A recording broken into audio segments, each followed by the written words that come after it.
Hello friends, नमस्कार। कैसे हैं आप लोग? उम्मीद करता हूँ अच्छे होंगे।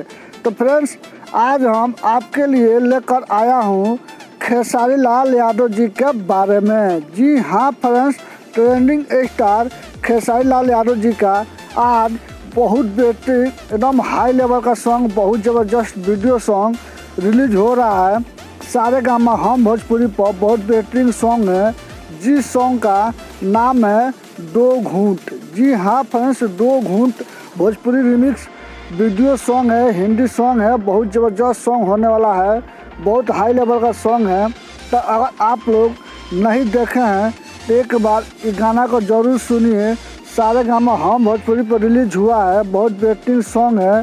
तो फ्रेंड्स जाइए और खूब ढेर सारा प्यार और आशीर्वाद दीजिए खेसारी लाल यादव जी को। और प्लीज़ मेरे वीडियो को लाइक और शेयर ज़रूर कीजिए और मेरे चैनल को सब्सक्राइब कर लीजिए। हम आपके लिए ऐसे ही नए नए अपडेट लेकर आते रहूँगा। तब तक के लिए बाय बाय।